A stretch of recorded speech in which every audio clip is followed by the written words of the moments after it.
Today is March 6, 2024. My guest is psychologist Adam Mastroianni. His Substack is Experimental History. This is Adam's fourth appearance on EconTalk, last year in October of 2023, talking about learning and forgetting. Adam, welcome back to EconTalk. Hey, it's great to be back. Thanks for having me. Our topic for today is your recent essay, You Can't Be Too Happy, Literally. That kind of blew my mind a little bit. You start with the fact that in surveys of people's happiness in America over time, recessions, depressions, wars, all kinds of things going on, it's pretty flat. Summarize that. Go a little deeper than that, but it's pretty flat. Yeah. Gallup has been asking people a pretty broad question about happiness from 1948. And every year you get about the same answers back. And I know a lot of people get upset about surveys of happiness. Like, how could you possibly measure something like happiness? And you're one of them. Yeah, I am. But that's okay. So, for what it's worth, if you ask the question in different ways, obviously the level of the answers changes a little bit, but you get the same phenomenon that people give you pretty much the same answer this year as they did last year, as they did 10 years before. Meanwhile, lots of things are happening in the U.S. Obviously, you've got the Korean War, the Vietnam War. You've got booms and busts. You've got even up until the COVID pandemic. It's pretty hard to find that in these happiness surveys. And meanwhile, people's lives are getting materially better. So at the beginning of these surveys in 1948, nobody has air conditioning. Nobody has a microwave. Not even that many people have a refrigerator. There are still plenty of households that don't have indoor plumbing or electricity. And by 2020, those are pretty much gone. Even the poorest households have modern amenities. And that also seems to make no difference. So there's this funny phenomenon where, people go from literally going in outhouses in the bitter cold or in the blistering heat to, doing their business comfortably inside their houses, their climate controlled houses, while machines cook their food and do their laundry. And they're like, yeah, this is pretty much as good as it's ever been. And I just think that's a very funny phenomenon. And you have much to say about it, but I just want to let listeners know the question that's asked is, quote, generally speaking, how happy would you say you are? Very happy, fairly happy, or not too happy? The other factor, which you would think would matter a lot, is the demographics of the country, the age distribution. At various times over this period, a lot more young people, older people, and it's just an average across everybody in this survey, which I assume is supposed to be representative of the country as a whole, pretty flat. Now, it's a little less flat than it might appear to the eye. There's you kind of squeeze some of the vertical axis a bit, but still, it is pretty flat. And even flatter is the curve that asks, I think, a better question. Quote, in general, are you satisfied or dissatisfied with the way things are going in your personal life at this time? Where, before you could take the question of being like, are you a happy person? And people could say, well, yeah, I see myself as a happy person, and that's just me, or an unhappy person, and that's just me. But here it's not saying overall, are you happy, not happy? It's asking very clearly, right now, in the middle of the recession, in the middle of the Korean War, whatever is going on, how you feeling? And the answer, this was between 1979 and 2023, so over 40 years. That number is always above 70% for satisfied rather than dissatisfied, and below 90%, which is, you could say that's not so flat, but most of the time it's flat. It's in the low 80s. So in America, this is in America, over a 40-year period where there's, as you say, an enormous range of stuff that seems to be going on, people say 80+% of the American people say, yeah, I'm satisfied with my life right now, at this moment. And then you look at international data, and what do you find? The same thing, with a few notable exceptions that I think are especially interesting. But by and large, they've asked these questions in dozens of countries, not quite as long going back to 1948, but in some cases for decades. And you find the same thing. Yes, some countries report higher happiness than other countries, but within country, you get mainly the same answer this year as you got last year, as you got 10 years before.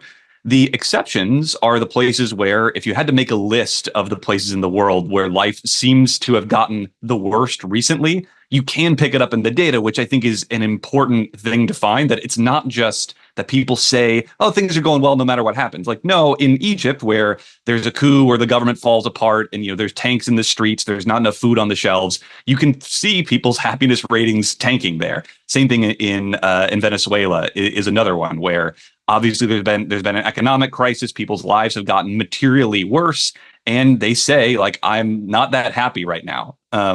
But aside from those extremes, it is also remarkably stable across the world. So this doesn't just seem to be a uniquely American phenomenon where, no matter what happens, we keep our chins up.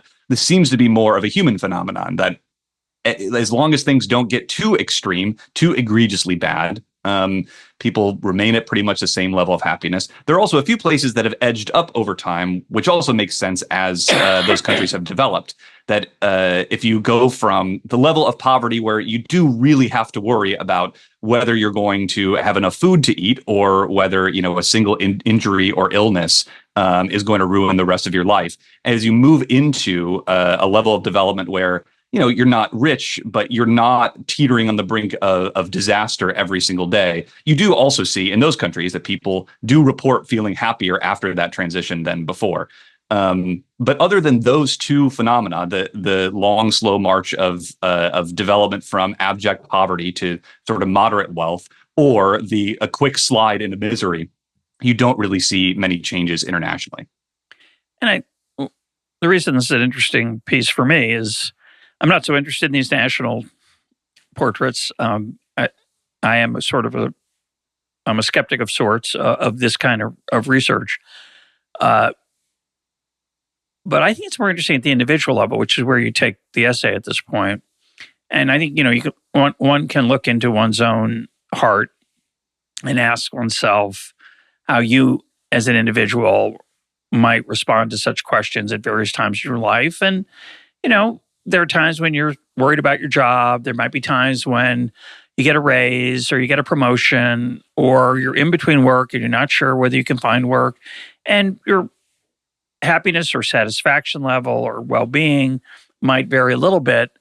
But I think what you observe, Adam, not one, what you observe is that for a lot of people, it's our sort of subjective levels of well-being are fairly constant over time, invariant to the things that go up and down in our lives.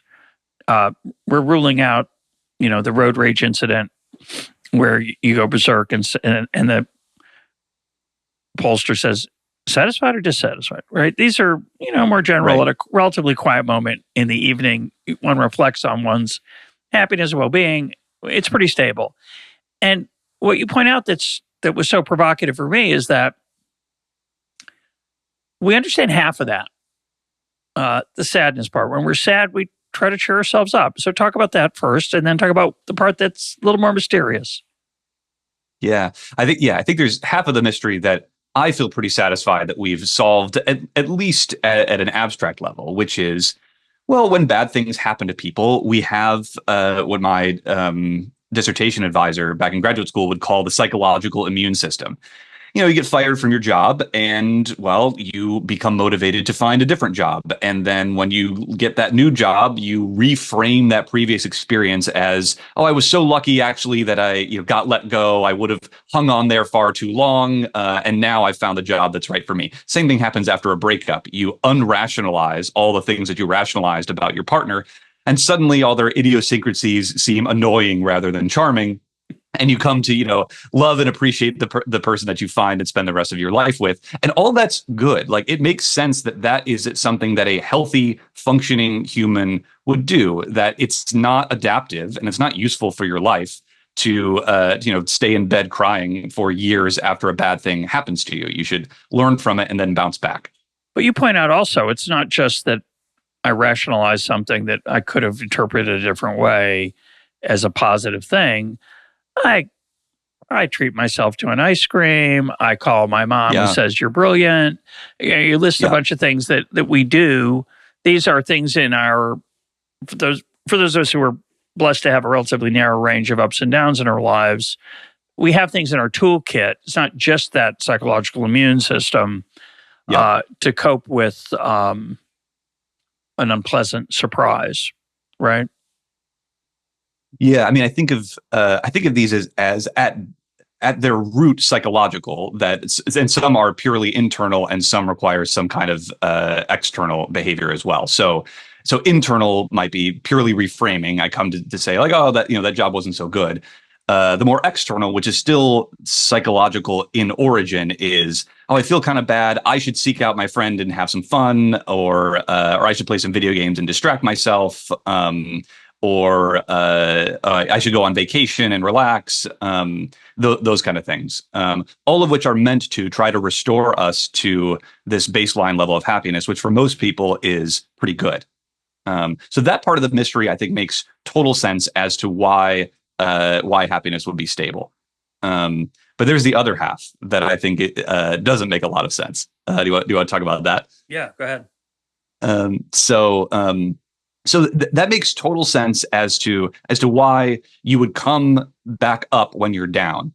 But that's not what that's not the only thing that we observe, both across individuals, but also across these large national surveys. It's not just that people adjust to negative things; they also adjust to positive things. Because if they didn't, we should see these happiness levels like skyrocketing. There should be a ceiling effect here where people are just so happy all the time.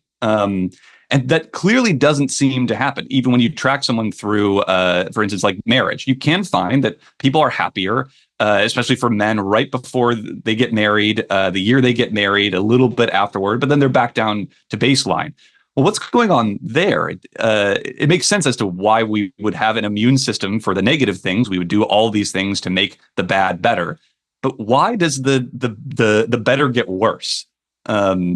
This, I think, is the part of the mystery that I think has basically been ignored. You can find people talking about all the ways that we might adjust to bad things, but adjusting to good things is sort of taken as like a law of physics. Well, of course, good things happen to us, but the goodness fades over time. I just think that's not satisfying as an explanation. Like, we like to feel good. Like, why would there be any kind of mechanism by which we make ourselves feel worse back down to this baseline level of happiness?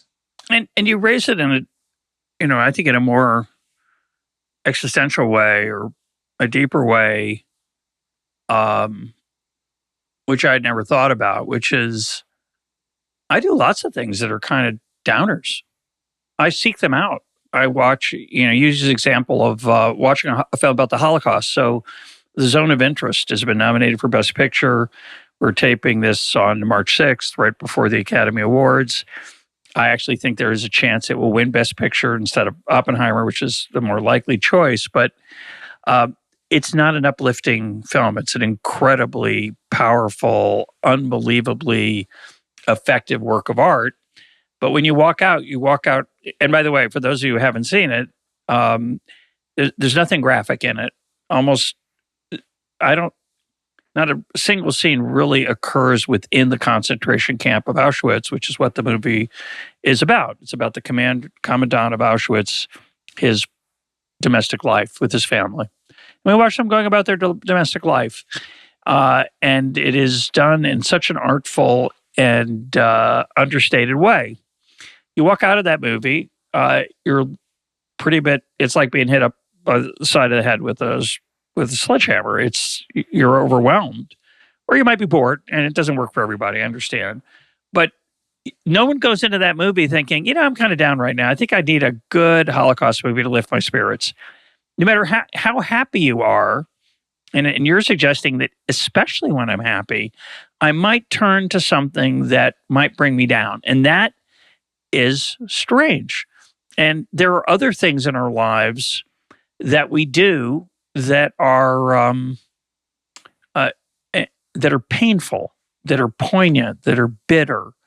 The image that crossed my mind you didn't use is, why are you hitting your head against the wall? Because it's pleasant when I stop.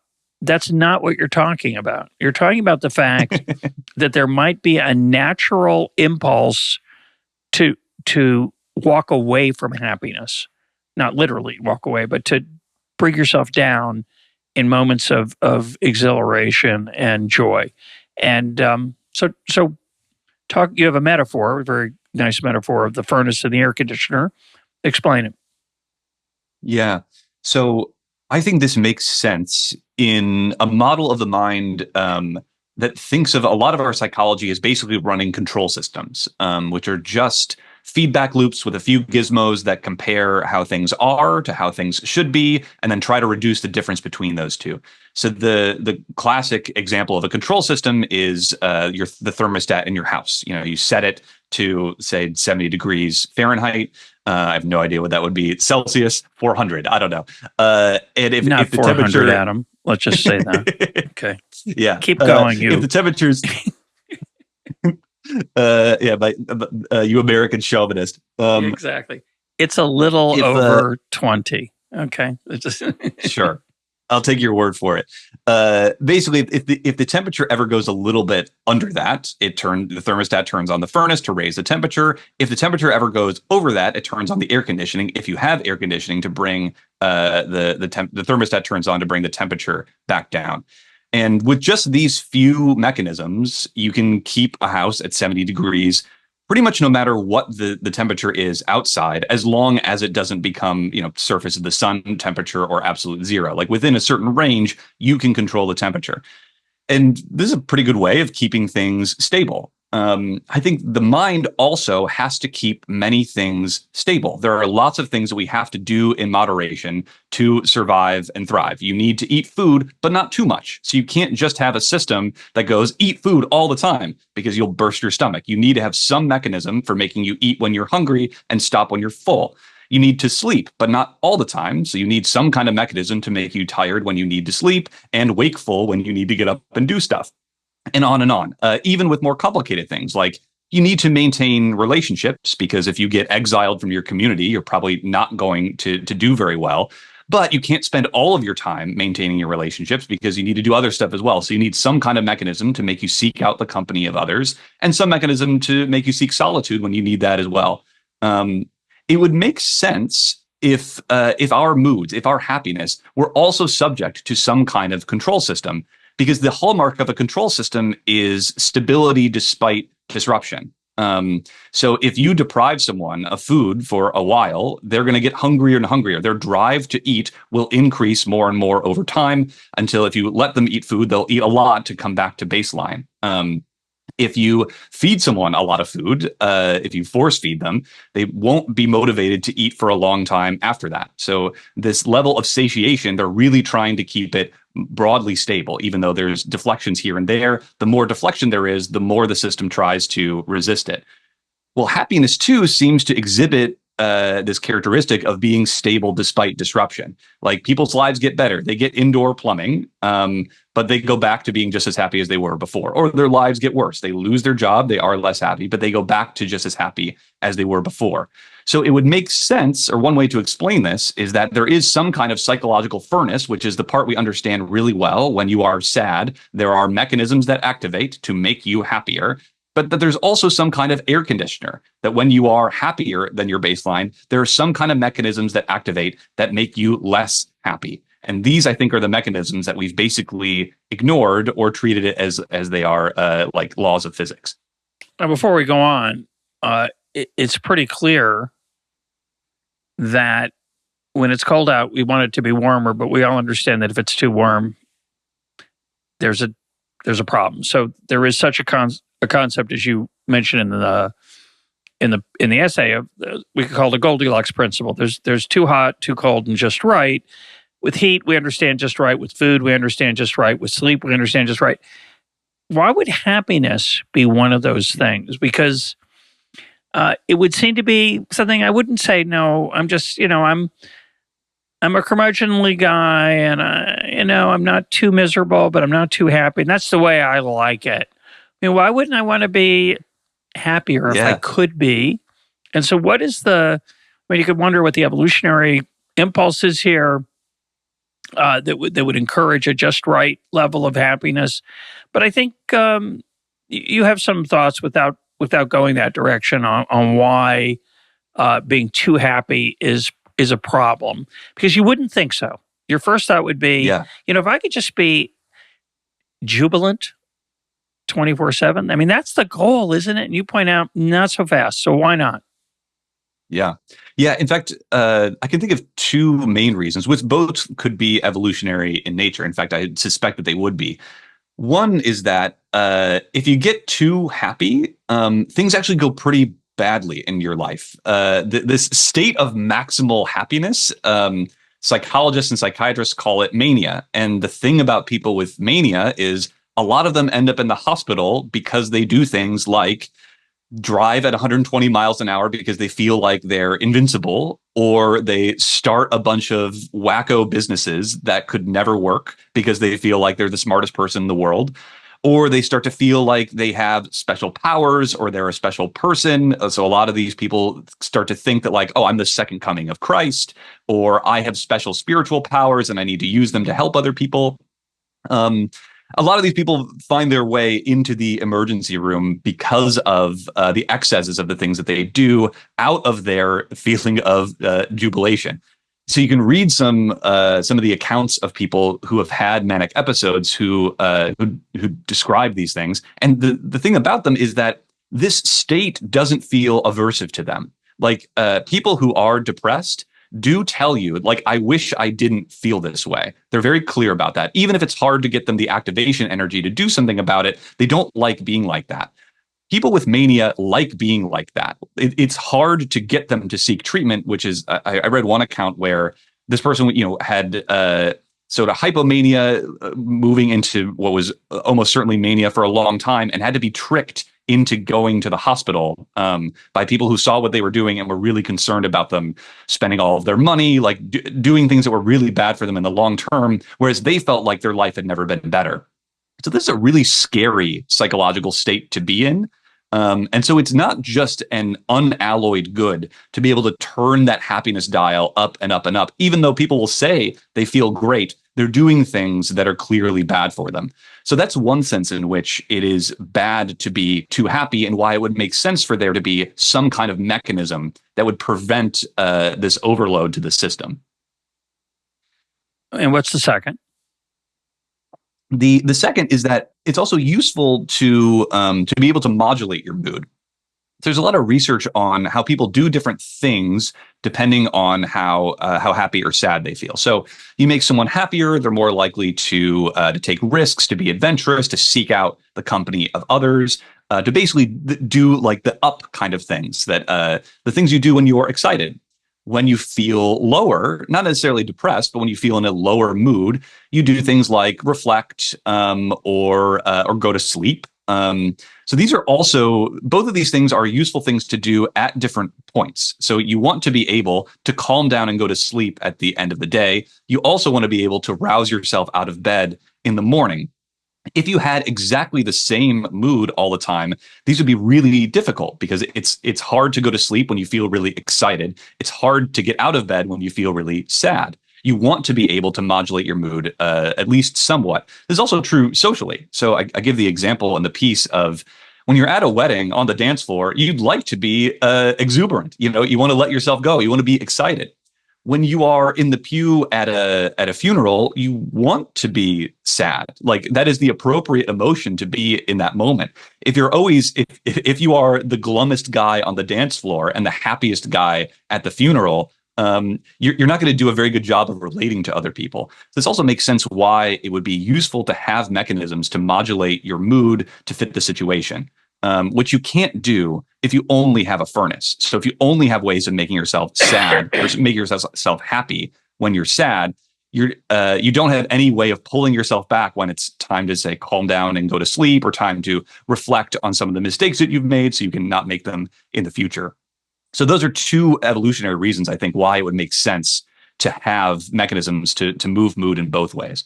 You conflated two emotions in that overview, which I think unintentionally, perhaps, but maybe they belong together, and you did either intentionally or it turned out okay, which is happiness and confidence. They're not the same thing, right? So when I get good news, something comes along, I get some success at work. Is that when I'm likely to drive 120 and feel invincible? Well, kind of. It's kind of they are related, not 120, and that could be kilometers though. For you, yes, that's true. American-centric person, you, Adam. But seriously, I don't associate joy with risk taking, but they are somewhat related. I think the tougher question is what's happening below the surface. The interesting thing about a thermostat, of course, is that you don't have to fool with it. You set it, you walk away, and the feedback loops are what takes care of things. Are those feedback loops, you're suggesting those feedback loops, I think you're suggesting they happen unconsciously. In other words, and the reason I ask is the following: when I'm down, when I get bad news, I might wallow in it, but a lot of times I'm going to look for things to cheer myself up. I don't look for things to bring myself down after I've had good news, or I buy the new iPhone and I'm really happy, excited over a stupid, superficial new toy, and it eventually loses some of its charm and excitement. But if I have good news, you'd think, unlike the down case, I do not consciously try to say, "Oh, I'm too happy. I better look for some bad news in my life." Right? I don't do that. Yeah. This is a section that I had in the piece and eventually took out because it got too long. But there's this mystery here where we are all conscious of the furnace. We're very aware when we've activated the psychological furnace of making ourselves happier. There's a clear conscious component to that where you go, I feel sad. I don't want to feel sad. So I'm going to do these things to make myself happier. I don't think anyone has the experience of, I feel too happy. It's time to turn myself down.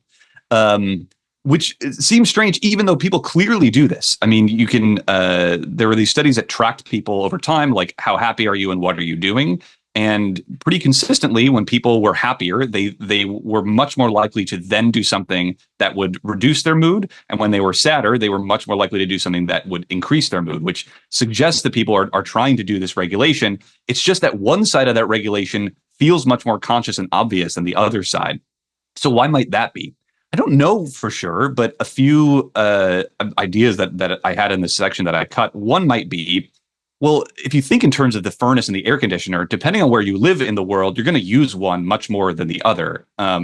If you live in Alaska, you're going to need a furnace a lot more than an air conditioner. If you live in Panama, you need the opposite. So it might be that the situations that we encounter in the world are much more likely to require the action of the furnace than the air conditioner.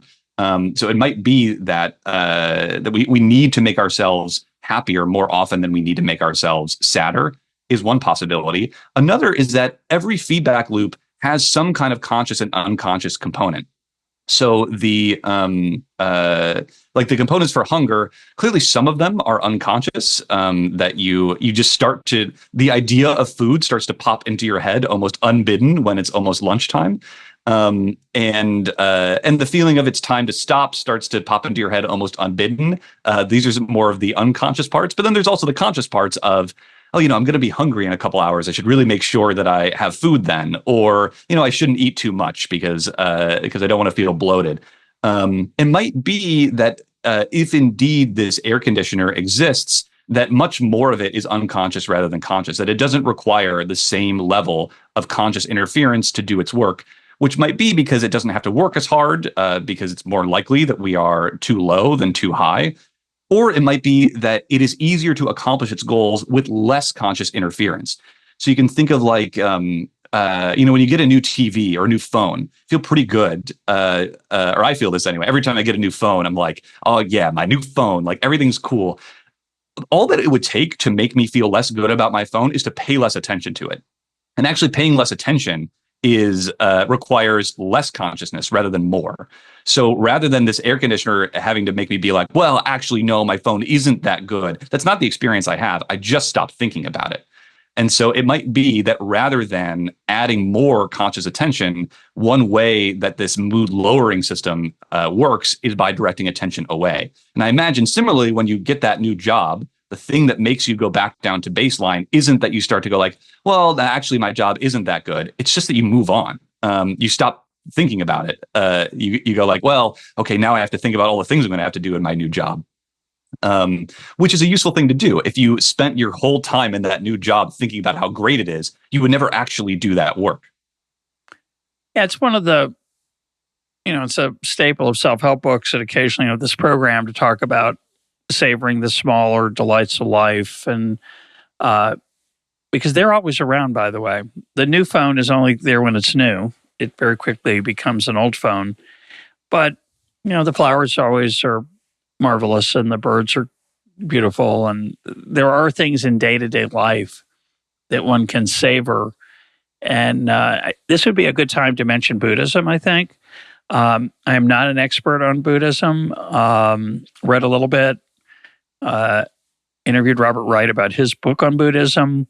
I've gone to some meditation retreats where there were themes of Buddhism, and the in the Buddhist view, as I understand it, and please correct me out there, listeners, or Adam, if you know more about it than I do,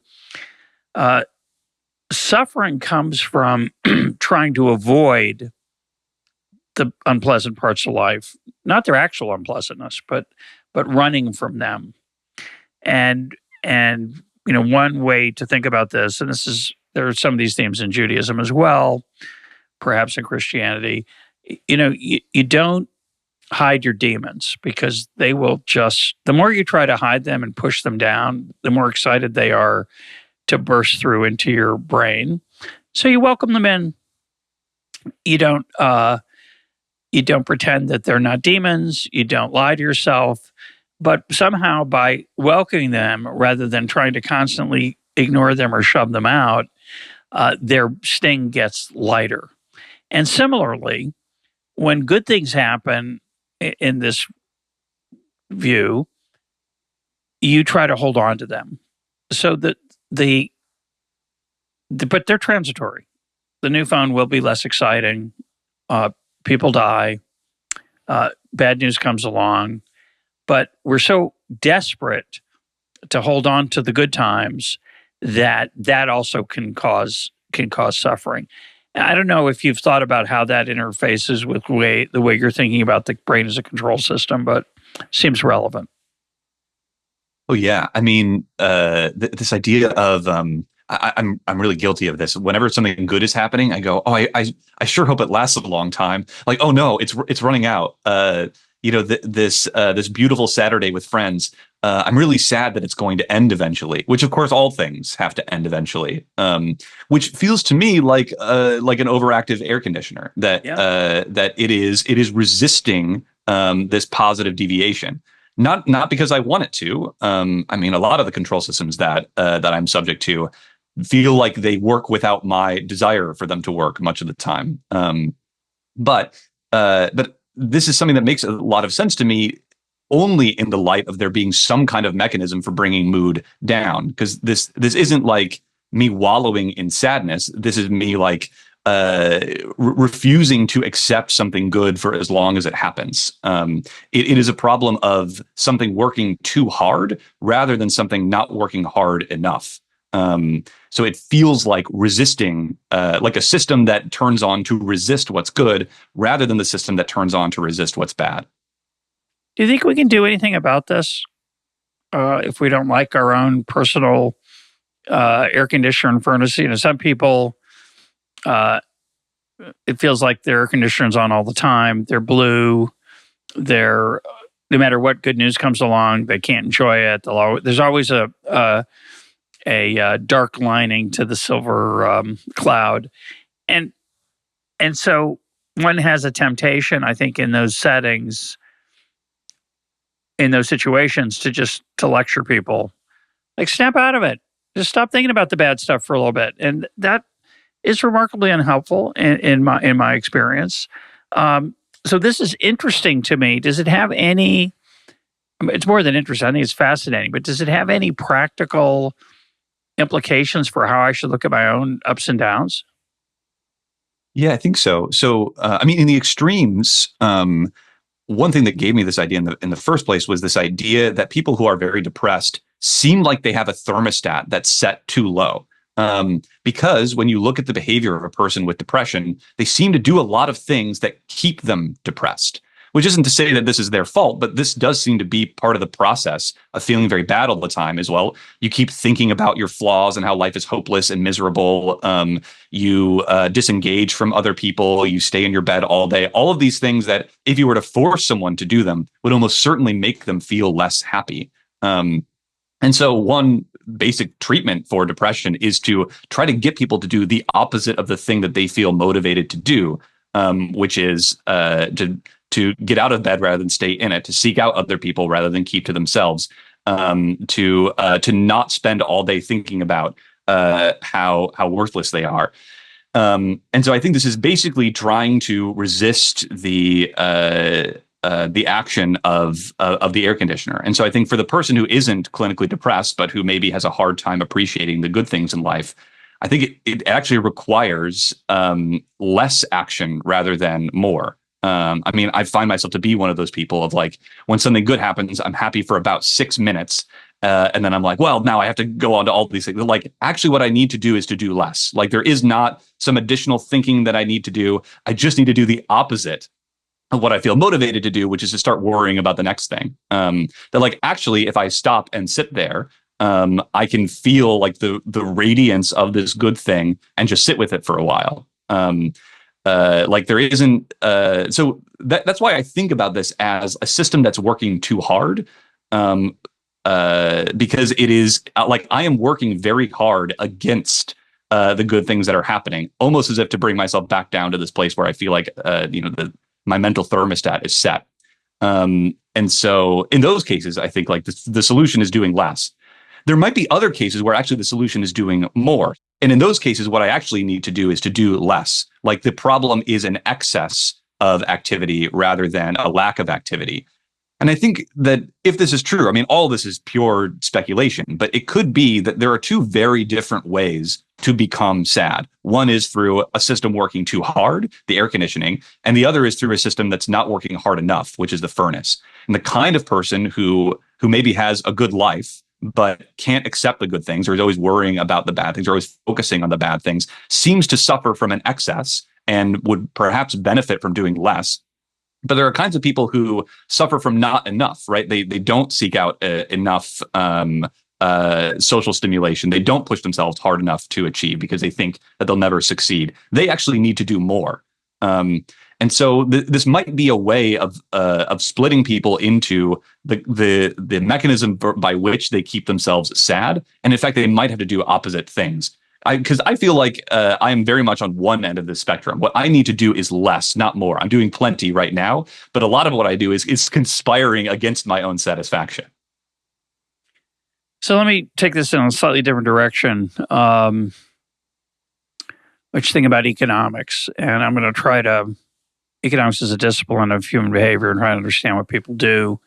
And then I'm going to bring it back to part of what you just said. I'm not going to be able to do that thoughtfully, so you'll just help me out and figure out what I was thinking of. Thank you. So in economics, the claim is we want to be as happy as possible. In fact, the only thing that limits our happiness is that we don't have infinite resources. So, I've come to despise this particular twist of the economic model of human behavior, which is it's stuff that in the worst interpretation, it's stuff that gives us utility, well-being. And since we don't have infinite income, we can't have infinite stuff, and so we're limited. Now that is clearly a terrible summary, descriptive summary of the human experience. It might be a good summary of why people buy what they buy, but it's not a very good description of the entire mental landscape of a human being. what it causes you to think about is that let's say I observe a stranger in 2024, a stranger in 1954, and a stranger in 1904, and I have footage of their lives, and I see all kinds of things happen to them. They might get beat up in a street fight. They might be celebrated at work, get feted at a party. They fall in love and have wonderful romantic outings with a partner. So, imagine this footage, which I have access to as this omniscient being. So I know everything about lots of strangers, say, but I don't have any access to their inner life because they're human beings. But I do see what physically happens to them. They get the new car, they get the new house, they have a child, the child gets sick, God forbid the child is hurt, tragedies. We see the human experience unfolds, and we see it other than our own. We see it from the outside. But we see a lot of, we could see it, we could imagine seeing a lot of it. All right. And we call our modern problems often in the West first world problems, because the horrible things we would have seen in a film, the footage of the 1904 or the 1504 person would have terrible things, work accidents that we can't imagine. You get a limb taken off by a wild animal. I mean, they're just, most of human history is full of dire and miserable things. And yet that even keeled level of well-being is somehow happening under the surface. And I want to suggest a slightly different approach, or maybe it's the same approach, you tell me, which is that, our happiness is really remarkably unrelated to our activities. Like this whole conversation is about how, well, good things happen to you. Shouldn't you be happy and happier and happier? And bad things are just sadder. But we know that's not true from our own introspection, our own armchair. In fact, what's going on in our lives are two things. Things are happening to us, and we initiate things. We take new jobs, we get married, we have children, we get fired, we buy a new house, we buy a new iPhone. But while all that's going on, I've got this crazy thing in my head called my thoughts. And that, you don't get any access to that, Mr. Social Scientist. Nothing. You got none of it except your own for armchair theorizing. But I don't have yours. And I don't have the person in Norway or Finland or Germany or Peru. I could ask them and they tell me something. But if I want to understand that, it does seem sensible that it's not what happens to me. And it's not just how I experience what happens to me. It's this other thing, the conscious flow of thoughts. This comes back to the Buddhism idea, which is, your brain is working all the time. And when you got that 6 seconds of joy from your new iPhone or the promotion, or you saw your hit counts on your latest essay and you're feeling good, your brain, you're not a utility machine. Your brain is it's working all the time, and you have limited control over it. The whole idea of meditation and mindfulness is to try to separate that flow of consciousness from yourself. That you think that's you, is the claim. It's not. Those are just your thoughts. And for most of us, well, my thoughts are kind of me. I'm kind of attached to my thoughts.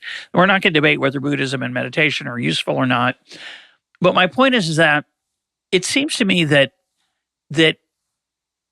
our inner lives drive, obviously, our sense of well-being much more than our outer lives. And those outer lives can never be the main show. It's always what's going on in my head. Now, maybe I can learn to play with that a little better or to be responsive to it in a different way. But it's a different, maybe this is a different way of saying that the air conditioner and the furnace is just, they're running in the background all the time. And it's not just a simple feedback loop. It's lots of other things going on. It's really messy. That's a long rant. I'm not sure if it's not so coherent, but do what you can with it. Yeah. Well, so if you had this, if you had a big hard drive with a video of every person's life, but you had no access to their inner life, what you would need to make sense of it is some kind of theory about what things feel good and what things feel bad. And I think those theories, not that they would be totally wrong, but they would be so wrong so much of the time. For instance, a friend of mine encouraged me to read this book, Endurance, about Shackleton's Antarctic expedition, and which goes horribly wrong immediately. Like they're stuck in ice, and what I didn't know about getting stuck in ice when you're in a ship is that the ice starts to exert pressure on the ship, like it's basically crushing the ship, and so they have to chip away at the ice, and they have all these misadventures. They're about to die in every moment, and when you read their diaries, they're so happy. They write about how excited they are all the time. And you could think, oh, well, they're delusional. I don't know. But like, this is their subjective experience that they're reporting on. And it seems like, well, they had a mission. They had a clear goal that they wanted. They were working with people that they liked.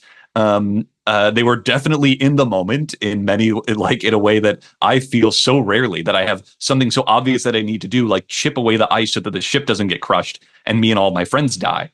And so if you were watching the video of this, you would go, these guys are probably miserable because they're about to die in every moment. And what you wouldn't know is those are some of the happiest people on earth right then. And people do this even with themselves. There's a study that I like where they ask people, in general, how happy are you on these different days a week? How happy are you on Saturdays and what people give you is the theory that we would all have, which is I'm not very happy on Monday. That's the back to work day. I get happier as the week goes on, and I'm getting closer to the weekend. And when Saturday comes around, I'm feeling great. And when you actually survey people on those days, it's pretty flat. Like Monday isn't nearly as bad as people think that it is. Saturday isn't as good as people think that it is. That these are the theories that we have about what makes us happy and what doesn't make us happy, which turn out to very easily diverge from reality. I mean, not in a crazy way, right? Like nobody says like, oh yeah, like getting hit in the head with a baseball bat is like the greatest pleasure on earth, and like getting my dream job makes me miserable. But both of those things can and do happen to people. So even these very strong theories that we have about ourselves and about how humans work don't work often. They don't match up to people's experience. I thought you were going to say that your friend gave you the Shackleton book because you were kind of down. and your friend thought, boy, you think you have it bad. We just read about these guys. But that wasn't the case. And it reminds me of, I think I've mentioned this before on the program, a wonderful, I think this is where I saw it, it's a documentary about World War I, and I think it's called They Shall Not Grow Old, or They Will Not Grow Old. And it's about what it was like in the trenches of World War I. And the answer is horrible, absolutely horrible. Rats, infections in your feet because they're wet all day, just grotesque, horrible amputation. I mean, it's unbearably bad. And when you ask people, and they do, and they interview them, how was it? Of course, these are ones who lived. So it's a selection problem, bias sample. Yeah. But the ones who survive it, just like Shackleton, they say, I kind of enjoyed it. Wasn't so bad. These are Brits, of course. They're never going to tell you probably it was horrible because they don't. But I think there's no doubt. And again, this is a sort of another meta level of the human experience. It's obviously not just what happens to us and the goods we buy and the experiences we experience and consume, but it's what they're part of. And in this case, in the case of Shackleton, in the case of World War, being part of something larger than yourself dominates the moment-to-moment pluses and minuses in your utility calculator. The idea that, and I write about this in my book, Wild Problems, the idea that if somehow the number of bad days with your children exceeded the number of good days, that therefore having children's a mistake, would be a weird way to look at a fundamental part of human life. Just for starters, the magnitudes would matter. And then how do you think about that? And how do you compare them over time? And recent pains and pleasures are different than, ones that are long ago. et cetera, and so on. So I don't. I think part of what I'm trying to say very, very badly is that, what makes us happy and makes us sad is clearly not merely what happens to us or what we buy or consume. And it's also not just what we think about it, but it's set in a much larger context of meaning, if we're lucky, and purpose. And I think, that's obviously going to make a big difference, at least on how we look back on it. Right, moment to moment, there is plenty of misery in the world, and that's not to be denied. I mean, speaking of looking back on it, one thing that makes me trust the Shackleton data, which is what it is that these are contemporaneous diaries. Like I spent all day chipping away at the ice, and at night I write in my diary that had such a great day averting death. The thing about interviewing people after a war is now you're asking about their memory. And I just wrote about that this meta-analysis of a bunch of studies that do exactly this, that ask people, how happy are you? How happy did you used to be? Or how good is your life now? How good did your life used to be? And what you generally find is people go like, I have arrived at my best life now. It was all leading up to this.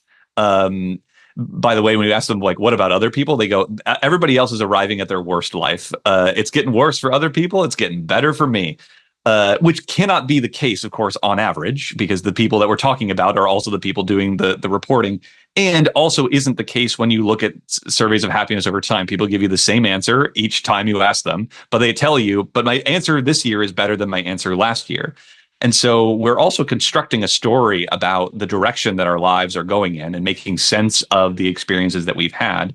And the sense that we make tends to be, not for every person in every situation, but for most people in most situations of, I worked really hard to create this life and now it's good. My life previously wasn't as good because I hadn't worked to make it this way. But if we had asked you back then, you would have said, like, I've made my life the way it should be now. There's this famous memory patient with extreme anterograde amnesia, can't really make new memories, and if you give him a diary, he will write, "I'm waking up for the first time," and then cross it out. His name's Clive Wearing, and then he will write, "I'm waking up for the first time" again, and he'll cross it out. He goes, "Now I'm awake for the first time," and he'll cross it out. And I just find that gives me goosebumps every time to think about that. And I think that it's a profoundly sad reality for him, but I think it's also a very poignant way of thinking about humans. I think this is the experience that we have, that we are always just waking up for the first time of like, now I've got it. Now I've figured it out. And 10 years from now, we'll go, no. The previous version of me didn't have it figured out. This version of me has it figured out. I'm awake for the first time now. And I don't know whether to think that, I don't think that's either sad nor happy. I just think it's a thing about humans that it feels like we're always just arriving.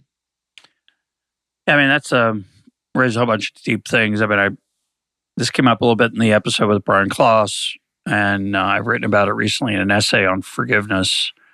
The question, one way to think about it is it meaningful to have regrets?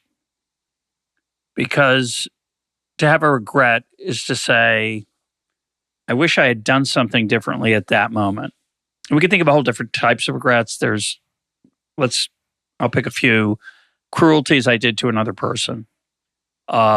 Decisions I made that I look back on and think I wish I'd done the opposite. Bad things that happened to me because I wasn't prepared. Right? We can think of all the range of what we usually call mistakes. And I think for many people, maybe I don't know how many, but for many people, and I'll qualify it with, for many people who like themselves, I like myself. And I know that's not universal, but I like myself. And I recognize that had I made different decisions when I was younger, either last week, last year, or when I was 20 years old, I wouldn't be me. And I like me, to quote John Candy in Planes, Trains, and Automobiles. I like who I am. Like you said, I have a full appreciation of so many things now. And if I'd made those different decisions, I wouldn't be me, and I like me. I wouldn't reverse any of them. And that's a weird thought experiment, I think, once you start to work on it. Is it simply because it's a coping mechanism that I don't want to have to feel bad about something I can't change, which would be the past? Or is there something profound there about how I see my life, a narrative I tell myself about my experience? There's really, yeah. I'll stop there. Do you want to say something? Yeah. Regret is a funny feeling because it's a desire for a better past, which you can never have. You don't get one. It only really makes sense as a motivation to act differently in the future, but that's not usually the way that it feels. You feel regret about breaking up with I found the right person, but I let them go, and I can never get them back.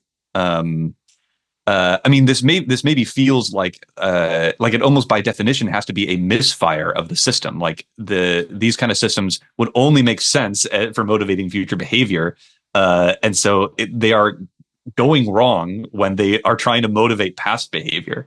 I don't know any other way of making sense about them. Just like any control system can't keep things in check when external situation gets too extreme. Like your thermostat can't work when it's 400 degrees outside, nor can it work when it's minus 100 degrees outside. It could be that these more extreme mistakes, like the rational thing to do is go, oh, I shouldn't do that again in the future. But when it's too big, you get stuck on, I shouldn't have done that thing in the past. Which it just doesn't seem very useful. When you reference the poignance of the I'm waking up for the first time, I do feel that I am actually wiser than I was 25 years ago. It's unpleasant to think that might be an illusion, a comfort that I take because I wouldn't want it to be otherwise. It certainly feels like I have a better self-awareness and awareness of the human comedy around me than I did when I was younger. I have more data, right? I've lived longer. I have more experience. Yes. Coming back to one of our other conversations about how we learn. So in theory, I've accumulated more opportunities to grab reality. And so I have more data, but it doesn't naturally follow that I'm better at parsing it. In fact, my brain doesn't work as well as it used to. So maybe I'm pretty clear about that too. So maybe I'm just fooling myself. Or do you really, am I getting smarter, Adam? Wiser, not smarter. I really, I don't think that it's possible to feel the opposite, because if you thought that you were smarter when wiser, if you thought you were wiser, if you believed more of the right things and acted more in the right ways when you were 25, you would do those things now. That it is impossible to think that I knew the right things, but now I believe the wrong things. I'm reading this book right now called Being Wrong by Catherine Schultz, who points out that there is no state. It's like psychological state of I'm wrong about this thing. There's the state of I was wrong about this thing. But when you change your mind, there's no interstitial part where you sit in the train station and wait to arrive at your new belief. You switch from the wrong thing that you used to believe to the right thing that you believe now. And so you can't have this feeling of, I should go back to the beliefs and values I had when I was 25. You would just go. That's not true for everything about being 25. You can wish that you had the same physical abilities or the same memory that you had when you were 25, and those are things that you don't get to turn the dial back and be like them. But if you thought your 25-year-old self knew something that your current self doesn't, I think you'd be more like him. But it does raise the possibility that, as I suggested, that I've rejected a bunch of my 25-year-old views because they were wrong. and I've accepted a few of them because they were right from the beginning and they're still right. But I really don't have any evidence that I've picked the right ones. So it may be a total illusion. Yeah. It might be. I mean, we certainly hope. And I know I experience this sense of like, I expend effort every day trying to make myself wiser and better. And surely it must pay off. I can't be going in the wrong direction because I'm trying to go in the right direction. And like, yeah, I don't know. It might be wrong, but what better system do we have? Yeah, that's perilously close to the labor theory of value, which I think is false. That the more effort I have, obviously, the better more productive I am. That's not true. But go ahead. Oh yeah, I mean, I just think about writing in the sense that like there is. I mean, it's like baking a loaf of bread. There is the appropriate amount of baking. It's not just more baking is better. Eventually, you burn the bread. But like when you're writing a piece, you need to work it. You need to knead it. You need to put it in the oven, and then eventually, it is as good as it's going to be. And if you continue to work it, like you mess it up, you start to break the proteins that give it that right crunch. You start to burn the edges. It's not the case that the things that I've worked the longest on are the things that turned out the best. Sometimes, most of the time, we're searching for just right. Yeah. My guest today has been Adam Mastroianni. He writes at Experimental History, a Substack. I strongly recommend it. We touched briefly on his recent essay, I Come from the Isle of Ghouls, which is also of interest. Adam, thanks for being part of EconTalk. Thanks for having me.